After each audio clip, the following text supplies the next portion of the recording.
as the disciples attended the instruction of Jesus, as they were going to the other side, they ran into difficulty. It says the boat was already a considerable distance from land, buffeted by waves, because the wind was against it.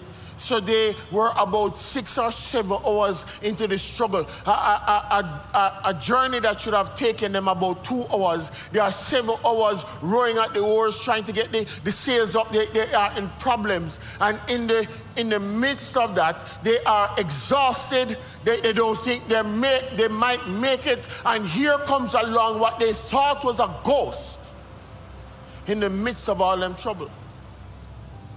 Shortly before dawn, Jesus went out to them, walking on the lake. When the disciples saw him walking on the lake, they were terrified. It's a ghost, and they cried out in fear. Maybe they were already thinking, you know, this is the end of us. We are never going to make it to land. I wonder if we are going to drown. And then, put on top of that, they see this figure coming towards them, and in their desperation, they just don't understand who it is, so they cry out in fear. The challenge that we can have is this. One, they knew that Jesus was a miracle worker. Everybody with me? They had just seen the miracle of the feast of the 5,000. Then, in chapter 8, they had seen Jesus calm a storm when he was asleep in the front of the boat. Anybody remember that? Number 3, they had been with Jesus for 2 years. Have you ever known somebody that all when you see them silhouette, you know says them? Anybody in the room? Nobody in the room? Like, here, you just see how their head fit on them shoulder. You can know them if you look on them front ways. You can know them if them look on them back ways. The issue is if them did just take a little time.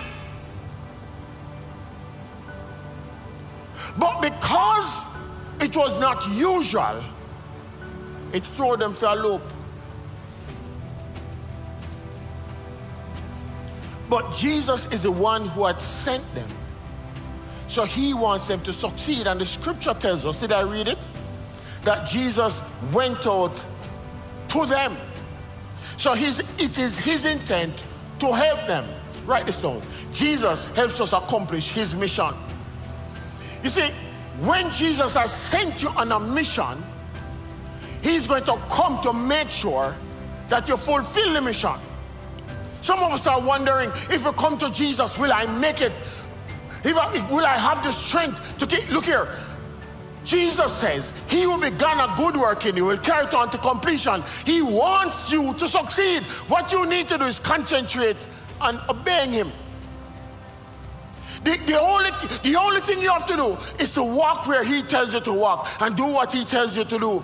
You thought it was your energy that was going to keep you?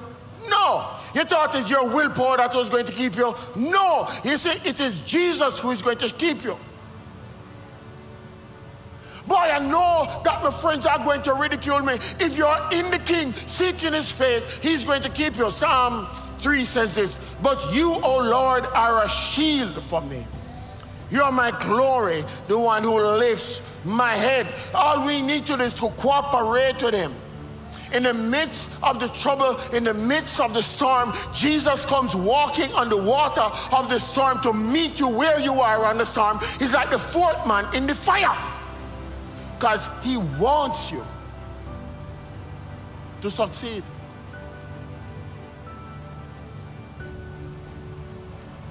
In 2020, it might not have amounted to what you hoped would have been achieved. You might have thought 2020 has thrown me for a loop.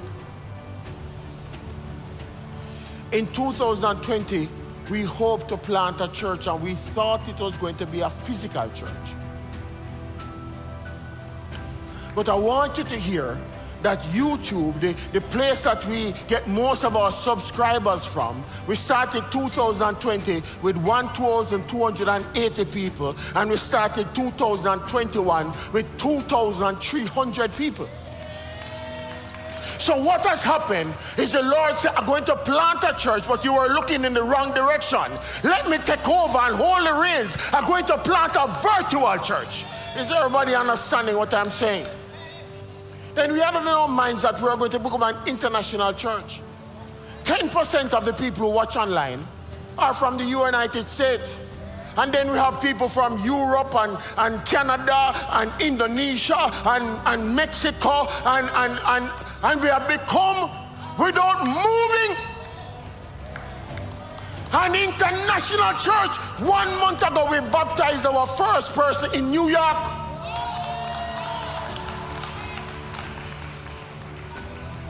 So in the midst of the situation, you have to look through the storm and say, see Jesus there. Because often we miss him because he does not look like what we expect.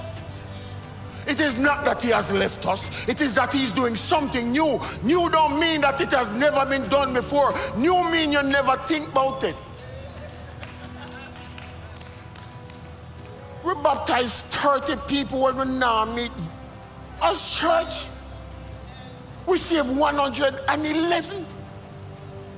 Mad. Tell your neighbor, mad.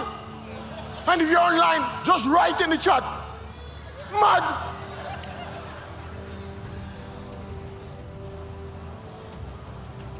What am I saying?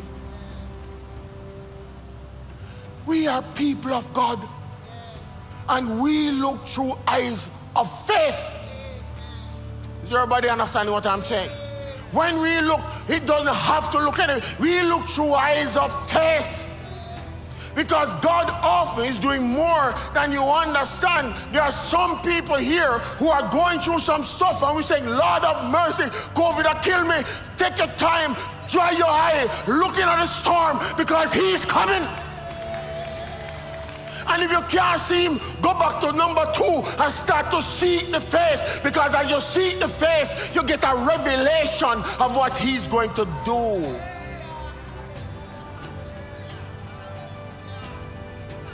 Crazy. God is doing something new. And what it requires of us is that we need to be people of faith.